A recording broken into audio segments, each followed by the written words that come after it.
Hello students, myself Shai Ghosh. I'm an MSc in Chemistry from the University of Calcutta. So let's start.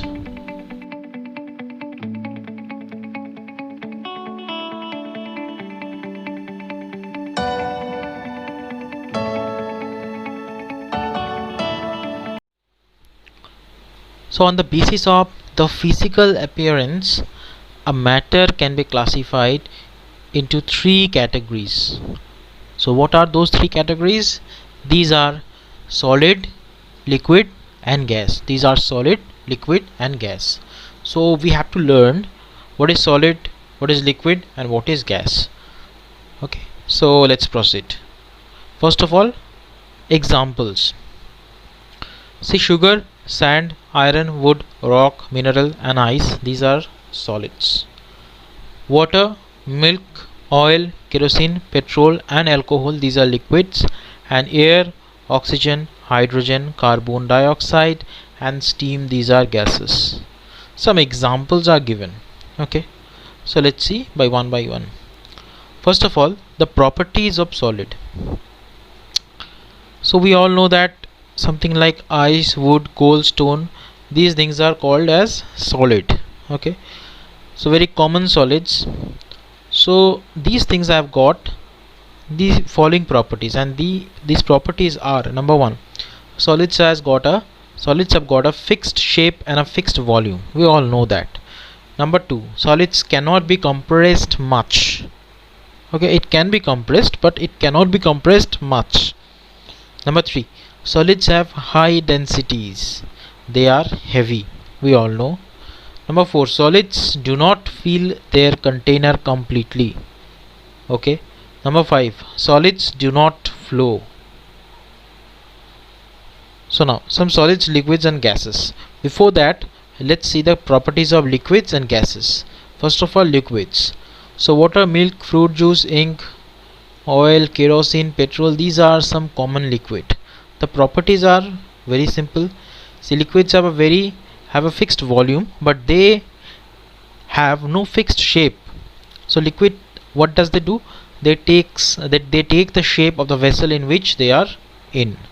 Number two, like solids, liquid cannot be compressed much. Number three, liquids have moderate to high densities. They are usually less dense than solids. Okay, and liquids do not fill their container completely. Number five, liquids generally flow very easily. And what are gases? Air, oxygen, hydrogen, carbon dioxide, nitrogen, steam, etc. These are some common gases. And the properties are: number one, gases have neither a fixed shape nor a fixed volume. That means gases acquire the shape and volume, both these things, of that vessel in which they are in. Number two, gases can be compressed very easily into a small volume. That is a very important topic. We're going to discuss this very soon. Number three, gases have very low densities. They are very light. Okay, a gas is much lighter than the same volume of solid or a liquid. So gases fill their container completely and gases flow very easily. So let's see some examples. So there is a brick. The brick is nothing but solid. See, the glass is a solid, but the liquid inside the glass, see, the orange juice is there, it is nothing but a liquid. And the balloon itself is a solid, but inside the balloon, what is there? There is a gas. Okay, there is a gas, and outside the balloon there is also gas or air, we can also say. So why they do have some different properties? The reason is quite simple. The reason is due to the space or distance between the particles, which we are going to discuss in the next slide. Number two, the force of attraction between these particles. We all know about the cohesive force or the cohesion force, okay, or the attraction force between the particles. Number three, the amount of movement of the particles. The particles can move, we all know from that experiment of Agarbatti or Brownian motion, that the particles can move. Now let's try to understand with this example. Suppose this is a iodine crystal which is solid. Okay, if we magnify this particular picture, we'll get to know that the particles inside, if we see the particles inside, we'll get to see that the space in between the particles is very less, or there is no space, we can say. Okay, this is the arrangement of the particle of iodine solid. So what can we what is the outcome? The outcome is nothing but, see, as there is no space between the particles, so they cannot move very easily. That is why they cannot move very easily. Or we can also say that the force of attraction between these particles are very high. That is why they are very close to each other. Okay, they are very close to each other, and as they are very close to each other, the movement of the particle is very less in case of a solid. And if we move to this gas jar, see, it is a bromine gas jar. Okay, bromine it's a gas jar. Inside the gas jar there is bromine liquid. Okay, so bromine is volatile in nature. That is why this liquid bromine, some of these liquid bromine will be converted into bromine vapor, which is gas. So we can now see the differences between the particles of gas as well as the particles of liquid. Okay, in the bottom side there is bromine liquid, on the upper side of the jar there is gas, bromine gas, or bromine vapor, we can say. So if we see the bromine liquid, we'll get to know that there are some space. Okay, there are some space between the particles of the bromine. Okay, the space is somehow a bit more compared to the solid. Okay, but if we move to the gas, we'll get to see that, see, there is huge amount of space in between the particles. Okay, we can also say that as the attraction force is less, between the particles in case of gas, that is why the space is more. As the space is more, these particles can move very easily. Okay, similarly, if we see the particles of liquid, we can see that there is a space, but not as much space as the particles between the particles of the gas molecule, but there is space, and due to the space, we can say that there is a moderate amount of attraction force between these particles. And as there are some space, they can also move very easily. Okay, so this is the explanation why these properties are different in case of solid, liquid and gas.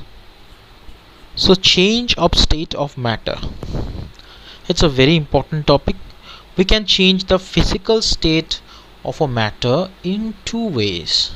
Number one, by changing the temperature, and number two, by changing the pressure.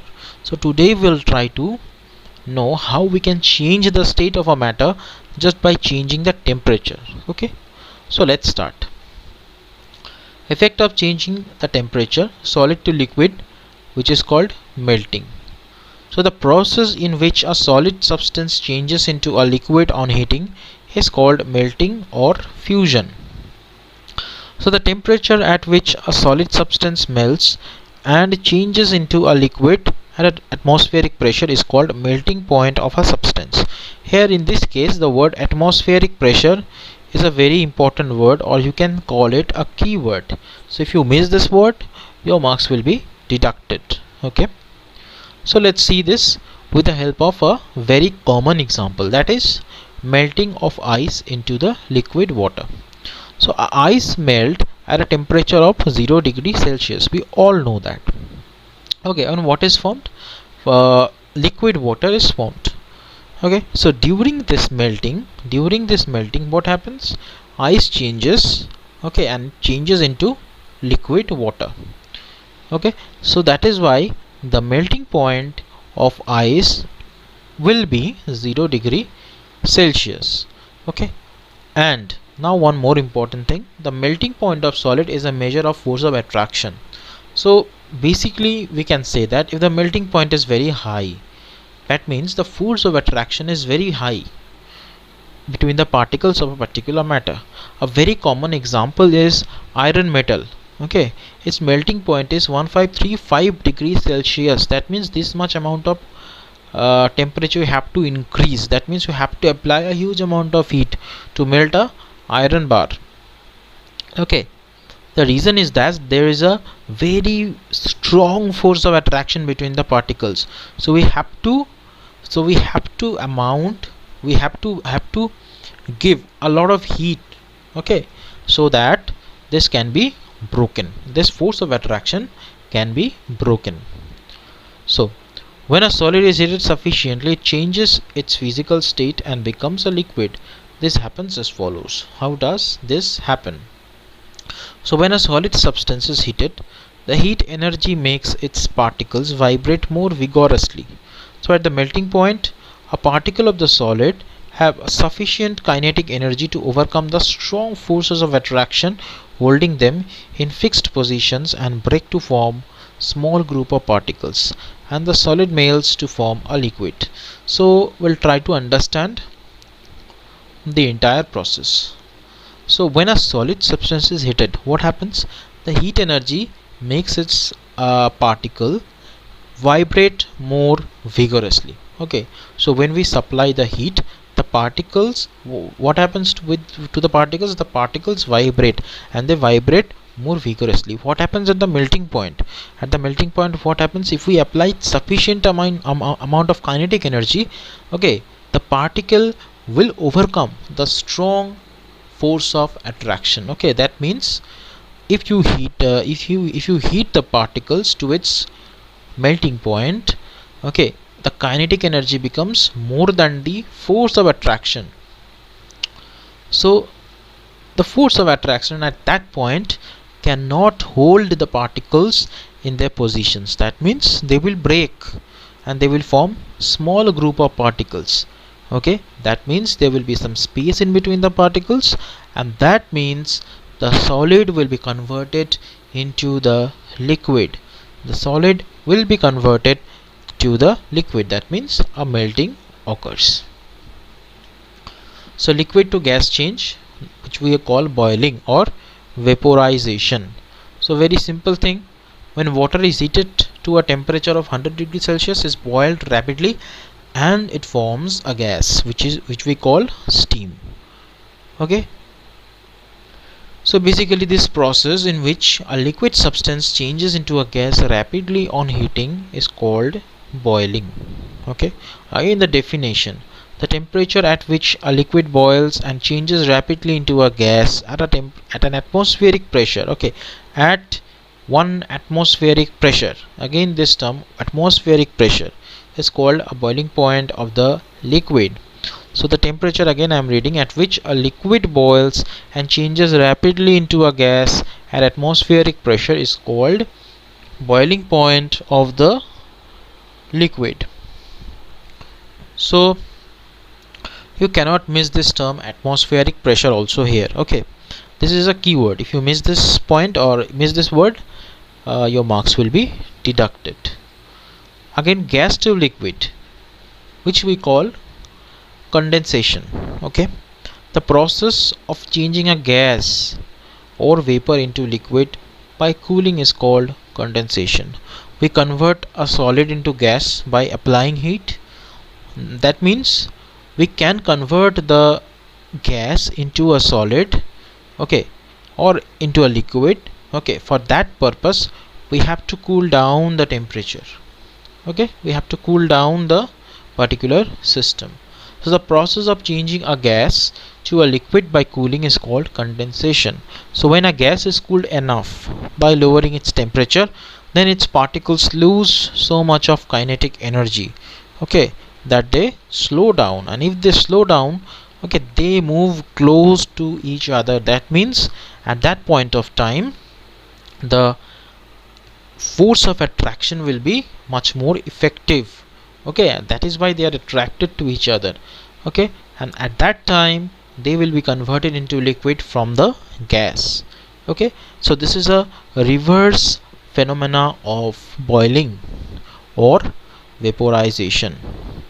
an experiment, a very famous experiment by which we can show the process of condensation. So let's see.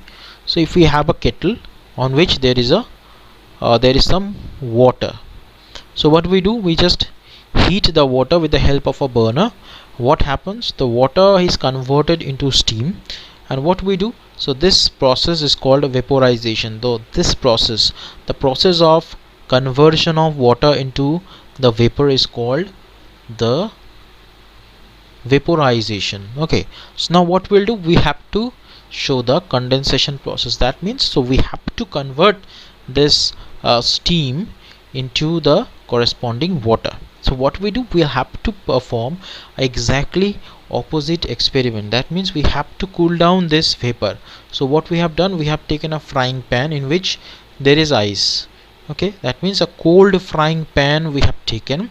Okay, so what it does, it just makes the temperature low, or it cools down the entire vapor. So what happens, the kinetic energy of these vapor decreases and they become liquid once again. As the kinetic energy decreases, their attraction force increases, or the force of attraction or the cohesive force increases. So what happens, they move very close to each other, and that is why they become a liquid. So if we further cool down the beaker, that the water in the beaker, what will happen, they will be converted into solid.